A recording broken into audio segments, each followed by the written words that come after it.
every single thing that we have in Australia has got an element, a significant element of the cost of fuel. It's a massive, massive impact on everything else that comes through. And all the economists talk about the instrument they use is like doing brain surgery with a hammer. That's all they've got. Even looking regionally, how regional sits over a longer period and chart, they've had a tremendous growth. Do you still think regional's sort of the answer if you try and answer the market? But what do you think the answer is? Solve everyone's problems here, bro.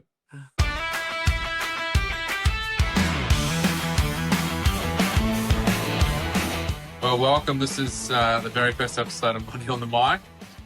So it feels pretty weird and wonderful. But my name's Darren Law. I'm one of the directors at Funds. We got Brodie on the other side, director of mortgage broker at Funds, and Julia, our marketing coordinator. So, actually, this feels weird. It feels like I'm addressing the nation like the president, just because I'm just looking directly into a camera.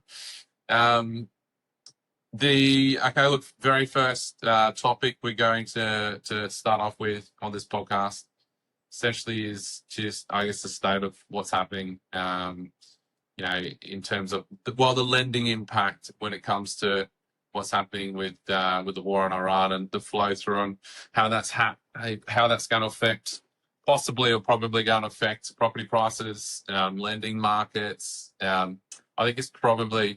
think a lot of the times, and Broads interject and tell me if I'm wrong, but a lot of the times in media, there's a lot of fear-based, a lot of, I guess the term is if it bleeds, it leads. So there's a lot of stuff where it's scary, hyped up, and usually probably oversold. I probably tend to think this is probably, the impact it could happen on Australian property prices is probably undersold, which is a rare sort of situation where that happens. But Bro, we said just before we started recording, you've had this conversation 3 times today. So 3 times today and probably 15 times this week. Yeah, I think. Yeah. So for the 4th time today, what's your thoughts? Yeah, we've basically, to premise this podcast is you and I speak a lot for a lot of hours during the week, and probably not so much just about mortgages and lending and lenders and rates and everything, but just random stuff in terms of economy and things that we've seen. And based on experience over the last, I don't know, you've been in banking since you got your first hair on your chin, and and I was interested in cash and doing stuff similar amount. So we talk about all sorts of things. And one probably thing, that we've had the discussion is, I think, COVID, I probably wasn't too it was hard. It was rough in terms of all the lockdowns and everything like that. It was probably the best thing for our industry, because and a lot of industries where you can work remotely and basically able to do your job a lot faster and more efficient. We believe it probably wasn't as bad in Australia as we thought it was going to be, or what some other countries noticed. Our economy actually got pretty strong. This seems like the potential is a lot worse, because as we've discussed, the cost of fuel in Australia, or we'll talk about inflation, but the cost of fuel is basically, if there's one important thing in Australia and to do with the economy, if you could single out one thing outside of helping, other countries, outside of helping disabled, homeless, everything, the number one thing is trucks. Like, trucks basically drive Australia. Well, logistics, right? Transport. Transport, and that is, the majority of the time by trucks, and that's fuel, like huge amounts of fuel. So every single thing that we have in Australia has got an element, a significant element of the cost of fuel included, and probably proportionally higher than some other countries, say maybe New Zealand, for example, a close neighbour, that they don't have to truck it as far. Yeah, they've got hills and mountains and probably dropping gears to go up those, but we've got to go across the Nullarbor, we've got to go up and down the East Coast. Like, a huge amount is affected by fuel, and a 10% increase in fuel, which is we've seen more than that, is, massive repercussions for every single industry. And I'm not, I don't want to fearmonger either, but I'm probably a bit more worried about this situation for how it's going to affect the economy and inflation, and therefore the Australian property market, not the overall market, but certain parts of the market, because it's not just. When you say not the overall market, what would be safe, or what do you mean by that? Oh, I mean, we're a little bit. The majority of our business is done in Queensland and Western Australia, so I'm probably a little bit biased to that. But if you look at those markets just as they are, Well, if anyone's in Sydney or Melbourne going to watch this, like, we love you as well. So yeah, we're not exactly. Yeah. We love you, but I guess, like, you look at it, all rolls in together. But the net migration out of Melbourne or Victoria that we've seen has been, has affected the property prices already. So then when you look at they're the ones that have run that I've noticed in the media that have run out of fuel, or regional areas are running out of fuel, like, they're copying it already on property prices. So I think. Sorry, but that's not, so that they're not interrelated yet, right? Because the war in Iran spanned correct me if I'm wrong, 5 weeks or something, not long. So that hasn't flowed through to property prices. But what I'm saying is that they're already being hit on top of a property market that's already been hit. So there's already a negative sentiment in Victoria. Been a bit dour for the last Victoria 18 months, stagnant to down. I'd say a bit dour, right? Sydney, and so Sydney copying another, and they cop the worst of lockdowns. So that what it's going to cause is probably what it is causing, or potentially going to cause, is a lot of potentially deflated people in the area in that state aren't going to be as optimistic as some people in Queensland or Western Australia that have seen a lot of growth. Do you think we're going to get more neighbours in Queensland and WA? Is that what you're saying get out of Vic? Yeah, we love Victoria. It's good footy. You love Victoria because of the AFL. So I think, and all that means, well, not all that means, but one particular thing is, obviously, as people are leaving Victoria or have left Victoria or continue to be disheartened with Victoria or places like that, they move to where there's potential, there's better opportunities. So Western Australia, there's been good opportunities. There's potentially still good opportunities. Queensland. So let's hone this on just more recently, I reckon. More recently, just the inflation impact. Let's be just domestic, whole landscape. Why is the war in Iran, what effect does that happen? Like you said, oil, fuel, but really, what does that come down to property prices? So let's keep it completely agnostic to whether you're in, Cairns, or whether you're in Melbourne, or whether you're in Tassie. What effect? Why is it going to impact it? I feel like I'm interviewing for a job here, Daz. You keep hitting me with questions. Show me lead. For the local economist position. No, I mean, inflation, right? Cost of fuel is going to go up. As we mentioned, everything's based on, or partly based on, the cost of fuel. Therefore, every single thing that you buy is going to increase. Therefore, increase in cost. Therefore, inflation is probably going to go up, more than likely. And the only instrument, and they talk about a blunt instrument, they talk about, or when I say they, the RBA, and all the economists talk about the instrument that they use is like doing brain surgery with a hammer. That's all they've got. So if inflation goes up and unemployment is low, which arguably it still is, and then the only lever they've got is to raise the rates, is what you're saying. Yeah, they're going to raise rates, and raising rates is going to be, as we know, harder to borrow. People who were looking at one point, the median house price is 1 million at the moment. If they're looking at 1 million, and now they can only afford 900,000, something like that, then they're not going to go to the home opens at the $1 million mark. They're going to have to lower their sights. So therefore, the sellers eventually, potentially, are going to have to lower their sights. When that happens, where that happens, don't know. But yeah, what is it? People in the market who are, coming up Christmas, I mean, I know the answer, I'm baiting you here, but, let's say they got pre-approval pre-Christmas and it's roughly 90 days now.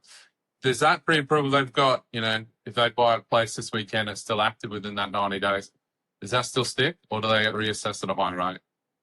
How's that work? If it's still within the 30, if it's still within that 90 days, yeah, it's going to be, it's valid. If we, they get a contract now and we send it through, then it's generally going to be okay. But if it's about to expire, like we have a client this morning who's they've actually extended theirs out.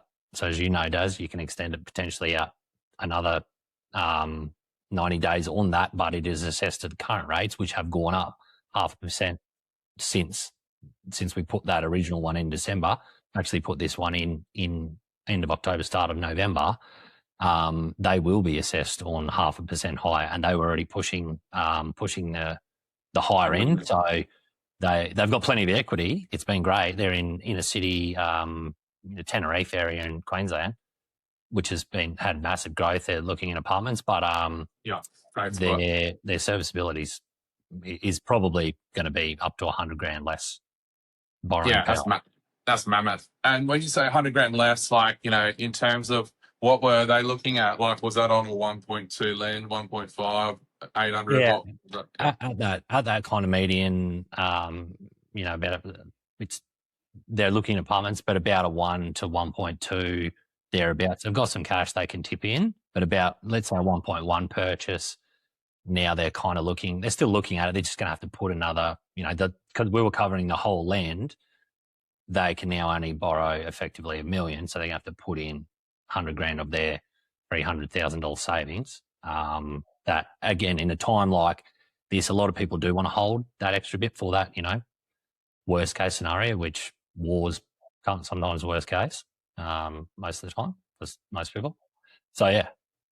Yeah, okay. So, and that's only the short-term impact, right? So we've seen a couple of rate rises. We've got, I think it's, I was going to say someone fact-check me, but I'm sure no one's going to watch this. But, basically, I think the consensus is the next time that the RBA meets, they're going to raise rates again. I think inflation data came out yesterday that kind of supported that.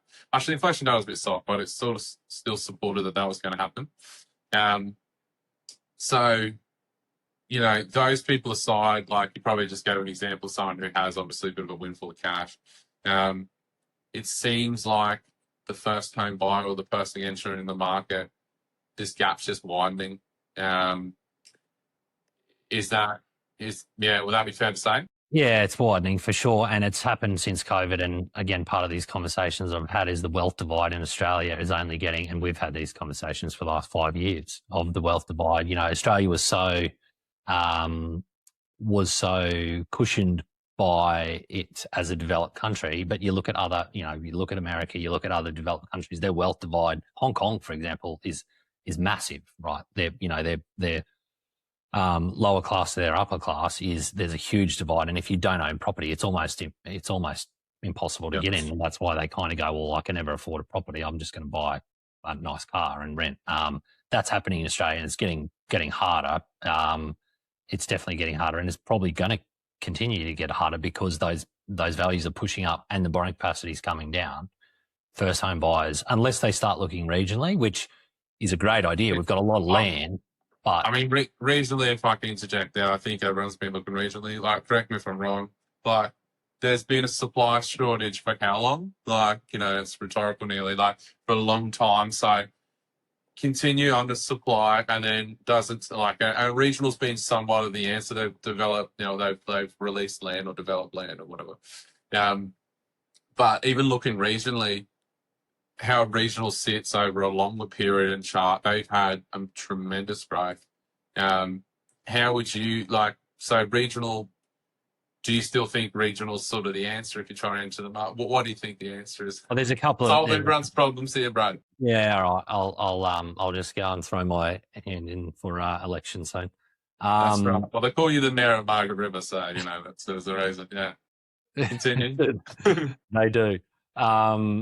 Yeah, and the regional in Queensland regional on the East Coast is significantly different to regional on the West Coast. So if we just talk about the two states that we kind of operate in, Bundaberg, for example, we had a couple of lads rolled out of the Bundy Base Hospital in 1989, That's a and full state itself.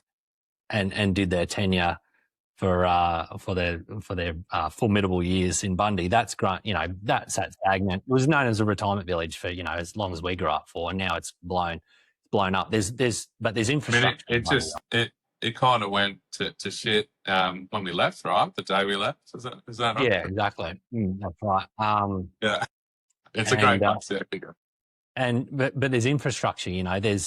There's a lot of national companies building out in Bundy, and that's 4 hours from Brizzy, whereas 4 hours from Perth is Geraldton. But beyond that, there's nothing. So in WA, to look regionally, yeah, it's great to go and live in Dongra, which is south of Geraldton, but you're still reliant on those major cities. So the southwest is kind of okay, Busselton and Bunbury, and those areas are growing, but there's still, like, if Bundaberg was in Western Australia, we consider that a small town in Queensland, or a country town. Still farms around there. That'd be the third or fourth biggest city in WA if it was over here. So these little towns, they don't have infrastructure like Quarama. Outside of Perth, there's not a lot, is there, right? So there's 4 towns. So you can say go regional. And the other thing is, like, all right, I'm going to go regional. I'm going to go up to Broome. To build a house up there's $1 million. So there's heaps of land everywhere, but again, it costs more. So what would go regional? The other opportunity is what a lot of people are doing now is just living high density. So those places in Tenerife or those inner city areas where they're build up, not out. Yeah, exactly. And it's probably, I know for a fact in Perth, it's been talked about for so long, where urban infill, you've got these huge areas that are just, people have one house and half an acre, like they need, or even just public land that's not being used. They can build high rises and house hundreds of people that with the immigration that we've got, they're people from Europe, they're used to living like that, right? The majority of them are used to living in high density, and they're happy for it because they get out, they socialize, they go out and have dinner, they fuel these local businesses around them. Yeah, it's in the city, but they don't have to then maintain a garden. They're happy with that. And that's the culture that we live in now. 400,000 odd people coming into Australia every year for the last 5 years. A lot of people that change the dynamic of the way you can look at things. So we're seeing, it used to be the old, just don't buy apartments, don't buy townhouses because they never appreciate in value. You never own the land.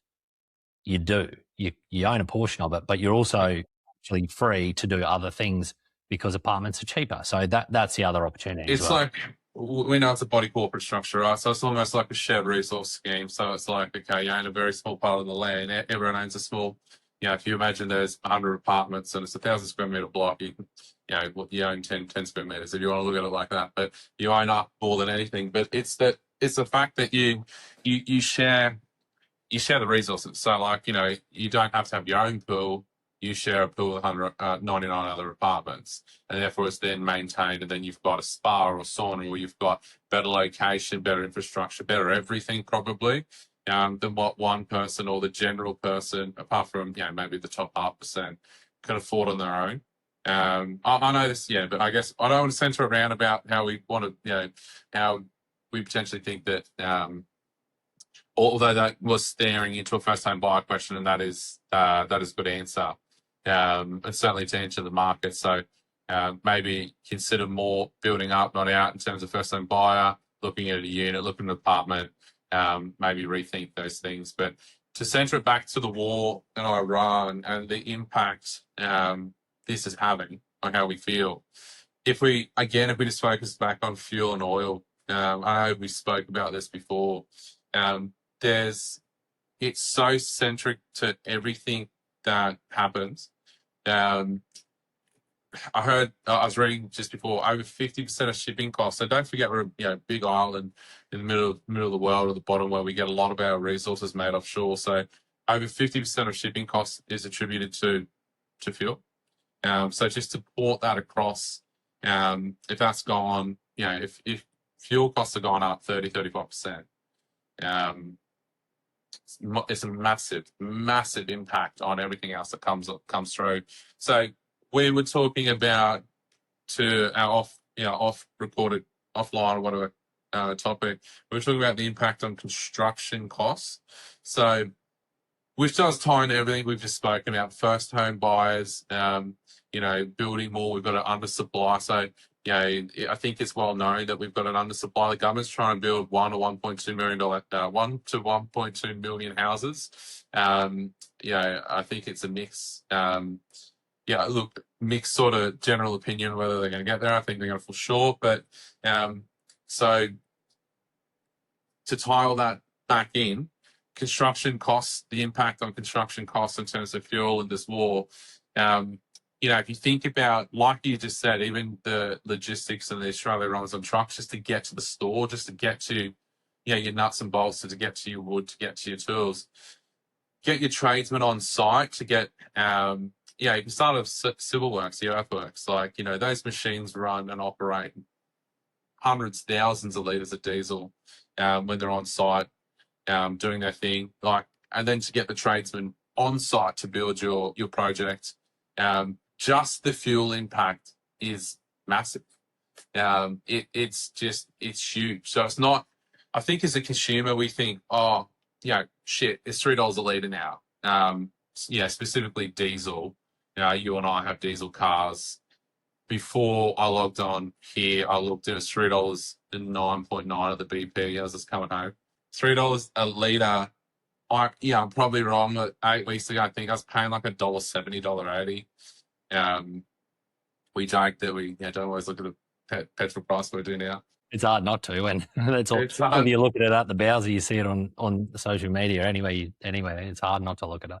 Oh, 100%, yeah. And so, the consumer impact, cool. We go, wow, this is $40, $60, $80, $100 extra a week, which is huge. But if you're building something, you're constructing a property, or you're about to buy land and construct, the impact on all the tradesmen and all the costs, the cost of everything to put those materials on site to build it has just gone up. Has it gone up for just this 6 weeks and the war's over in a week and then everything goes back to normal? I highly doubt that. I'd love that to happen. I doubt that. The reality is, you and I, no one really knows how long the war is going to go on, and what the answer at this stage is to our domestic issues with having fuel. I know you said you're just going to get an oil rig, go 30 k's west and frack some of the ground out there, but we don't know. We don't have a lot of resources in Australia, but at this stage, that massive cost that's going to be pushed on to the builders, the developers, and therefore, which obviously flows through and down to the consumers, you or I, our clients, which is obviously, the people that we're thinking most about. It's just huge. We don't know the impacts yet. We know it's something you can only kind of look back and reflect. But as an estimate, I read the other day, if the war goes on for another 6 months, they could see the impact on construction costs being anywhere between 15 up to 30%. I think 30 would just be derail everything. 15 is expensive. That's.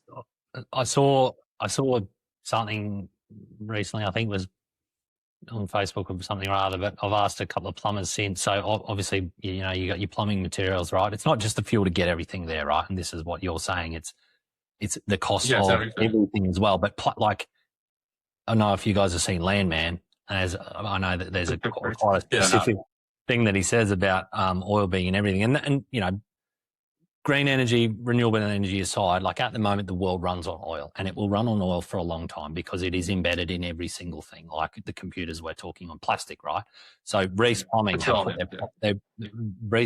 put their prices up 30% for PVC. Recently? Yeah. Wow. So 30% because it's not just the price that our domestic fuel's gone up.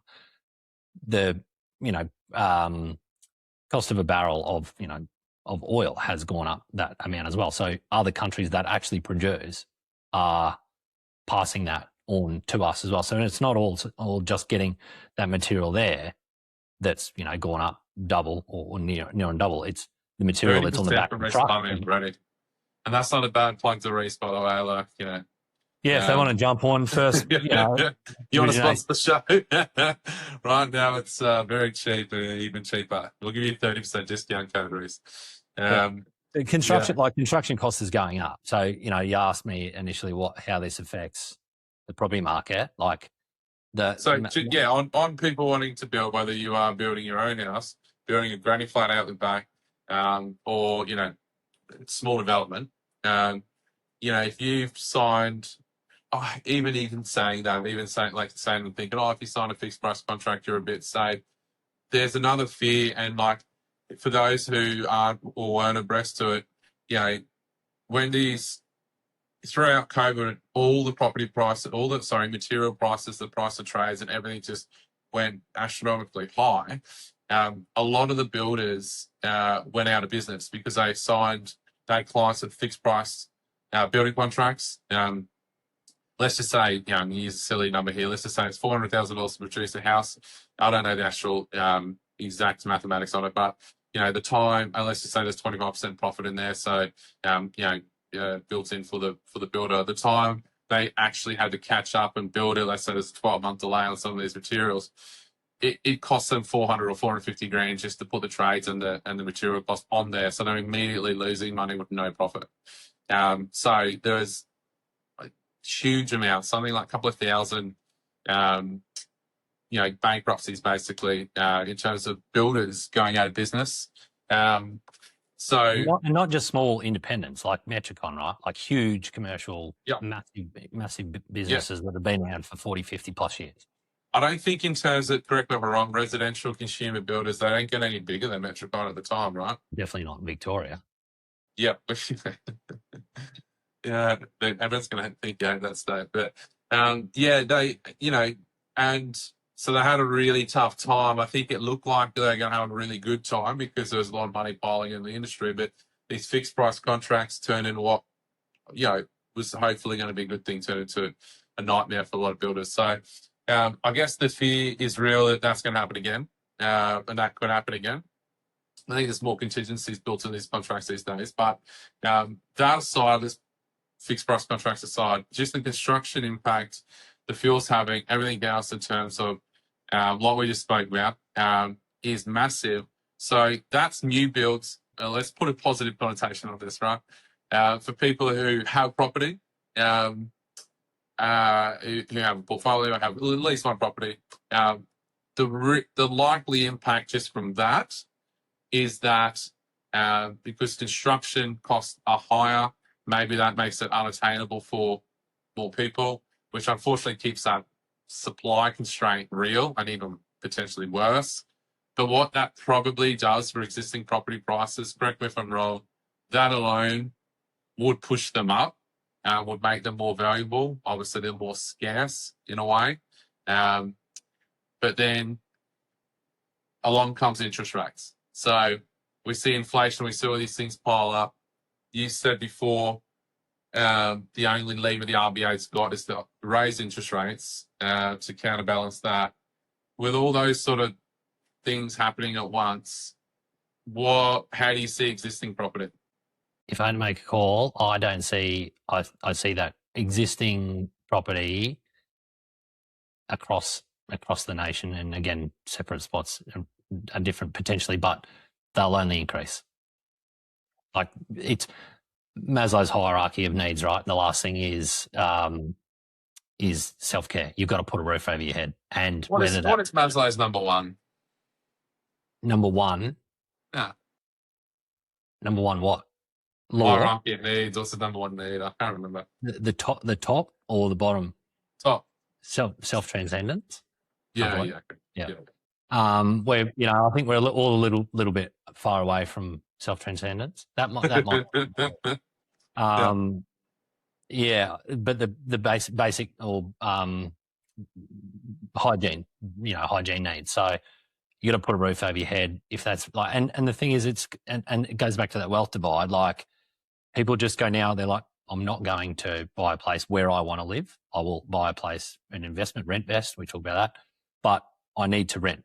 So anyone who's got property now, it's probably going to, I would I would say, and it's very easy to say this, and you look really good when it does go up, and you say, all your clients say, "Oh, thanks," but on the other way down, it's different. But yeah, it can't not continue up. The other thing is the property When we market. say can't not, let's try to theorize where it does go down. What would have to happen for it to go down? I would say 1% additional interest rates from where we are now. Would that bring it down? No, I don't think so. It would have to be a lot more because, again, those people who have got the property are becoming wealthier and wealthier and wealthier, and there's tools to utilize equity without just, as we know, through. That sounds like the loan, Brodie. Where do I get one of those? Yeah, just jump into the show notes. Yeah. Yeah. So, especially people who are holding without debt already.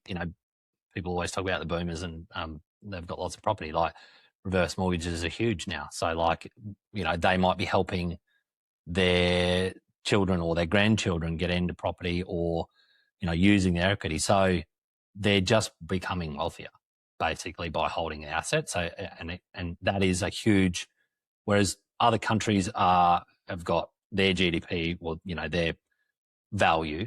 Let's keep it simple. Their country value is based up of a number of things. Australia's is massively built up on resources, net exports.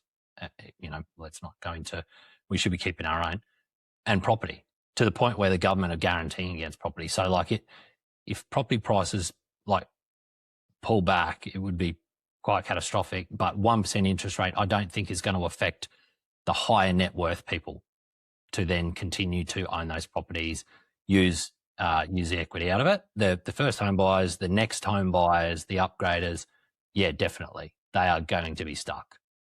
Yeah. Because, for context, 1%, the erosion on borrowing capacity for someone entering the market, or whether you're entering or trying to restructure your portfolio, buy another investment, probably whatever it's going to be. The 1% erosion on borrowing capacity is huge, especially for people looking to buy a property for themselves. So owner-occupied debt. Won't get into it right now, but owner-occupied debt. First, investment debt is tax deductible, therefore the borrowing capacity is higher. But yes, so the work for higher income earners, negative gearing or high debt actually benefits them better. Yeah, that's right. I guess we don't want to get to too much politics. Go 2 hours. So, yeah, cool. Well, not cool, but yeah, worrying, I'd say. I'm sorry. Literally, this is our first one, so I'm trying to look at people shouldn't the thing is you can get stuck in the fear mongering or talk to a broker. Talk to a broker. There's a plug. Because there's a plug. There's people always, we see it all the time. I don't think I can get it. I'm not ready. You don't really know. You don't know unless you speak to someone, whether that's us, hopefully us, anyone that's of sound mind in the finance industry, which is few and far between. You need to talk to someone because you might be able to get in. And they always talk about, time in the market versus timing the market. It doesn't matter if it's up, down or sideways. Property, share portfolios, everything generally over time increases in value more as we've seen than wages. So, okay, I want to leave some sort of positive energy for the segment who we are constantly concerned about, which is first-home buyers. There's been a few initiatives. Well, certainly been some initiatives in the last few years, but some changes or some relatively new ideas are the idea or the notion of co-buying. So whether that means there's a co-buying scheme with the government, or potentially looking at buying a property, say with a friend. Say you're not apart. It's not. You're two single people right now. If I think of the people who are affected the most, it's very hard for a single person to enter the market by themselves. I don't know the stats. There's just basically not many single first home buyers. We could go deeper into that, but basically in the last 20, 30 years, this market essentially, as both parents have worked, this has become a two-income household. Therefore, that's really impacted prices. So single first home buyer, let's structure this in a way where if you're there going, hey, how do I do it? Like you said, you go regional, you can go something small like an apartment, but co-buying. Give us your thoughts on co-buying, not the government scheme necessarily, buying with the government, but say buying with a friend, without the obvious cautions of, whether you're still going to like that friend in a couple of years, but who's paying the insurance? You paid more than I did. yeah, that's right. What's your thoughts on that? Go buy with a friend. If that's the only way to enter the market. Of course. I mean, get in the market. Like it spreads your risk, and you've got a better borrowing power. And yeah, I mean, if you want to get in the market, it's definitely something to look at for sure. I think, and I think the Australian dream, which was probably gone before we were born. The white picket fence on a half-acre block or an acre block, like that's, like, without turning this back on, no hope. Like that's kind of gone, but it doesn't mean you can't pivot. So the dream different. Like the dreams change, right? Like the dream, if you think what a dream is, close your eyes and you see what you want to see. And no longer when you close your eyes, you see a white picket fence on a half acre. That is, 4 times, 5 times your average income. And you're buying it on fairly cheap rate. Look, I know if there's someone who bought in the 90s, interest rates are 17%, I understand all that. But relative to your take-home pay, as a percentage of what that was, it didn't consume the whole thing. It does now. It swallows it some more. So co-buying, yeah, okay, consider it. I guess the other thing a lot of people do, and we'll end on this topic, buying as a rentvestor instead of an owner-occupier. What is that, and why would people do that or consider that as, say, the first, and if that's the option to enter the market? So rentvesting, like there's all these topics in the one that's getting around at the moment is debt recycling. These things have always been there. They've always been an option. It's just Instagram gives them a bit of heat. So rentvesting is basically you're renting and you're an investor. So you don't necessarily have to buy your first home to live in. You can live where you work. You can live where you work, which could be in a city where you just can't afford right now. Buy in an area that looks to be like a good investment, potential capital growth, good return. We've got some buyers agents that we refer to that know the areas, because that's quite hard for people, especially like recently we've had people on the East Coast. WA's been a good area. They couldn't get over here for a start when COVID was on, and then after that it's like, I don't know the area. Professionals will help them do that, and that way you're in the market. Therefore, that property's growing. It doesn't need to be growing in Brisbane or Sydney or Melbourne or wherever. It's growing. A property's growing, as a percentage, and you get to live the lifestyle that you want. Hopefully, what that does is pays the mortgage or pays part thereof, or pays more and puts some money into your pocket, which helps pay your rent. Okay. So that's a huge opportunity as well, especially for young professionals. Like you said, those single applicants, they can then, use the rental in their income and, potentially get in the market and still live, in a city, enjoy their life. There's still definitely options. You just need to change your view. It's not just, I'm going to get married at 25, have 3 kids, buy our home, and that's it. There's steps you've got to put in place. Yeah, okay. So are you suggesting to get rid of the kids, or what's the easy steps? Delay. I'm joking. All right. So the title in high-level overview. So war in Iran definitely has massive, probably a bigger impact than what it's let on, which again is a very rare thing to say when it comes to the media, because they usually oversell something that just either doesn't happen. But the flow-on effect that can happen on the property market could be, monumentous. I'm a forever optimist. So I'm hoping, and I know you're hoping, that the impact on the war, I'm not necessarily saying that the war's over, but let's just say the impact on the war and, let's say access to oil and stuff is somewhat sorted out the next sort of weeks to months. So hopeful of that. So I guess the impact could be huge. The very unfortunate thing is it's going to continue to widen this gap between people trying to enter the market and people who already sort of have properties. Not to say they're not going to hurt as well. Certainly, if there's interest rate hikes, anyone who's holding, a decent amount of debt will feel it. So, there's definitely options. I'd encourage you to speak to your broker. If that's us, that's great.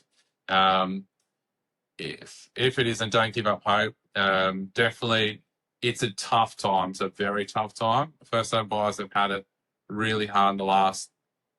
If I said 3 years, that's probably 10. If I said 5, you can make a case for a long time, but it's definitely in the last 2 to 3 years, it's been very, very hard. But again, the will, there's a way. There's definitely schemes. There's definitely options. There's definitely strategies. First episode of the podcast, so thank you. I'm sure when it comes out, see yourself in these things first. You always feel a bit cringy, but hope it went well. Hope you got something out of it. So ideally, like and subscribe. Any additional information we spoke about will be summarised in the show notes. If you have any questions, drop them into YouTube. Be kind, because it did take us a bit to get to here. So don't roast us straight away. At least 2 weeks. Give us 2 weeks. Yeah, let us get a little bit of self-confidence when we've got 30 subscribers, just one being not our friends and family, and then you can roast us. All right. Brodie, you got anything to add? No, that was actually pretty good. So we'll be dropping new episodes weekly. Yeah. Like and subscribe. Ding that bell.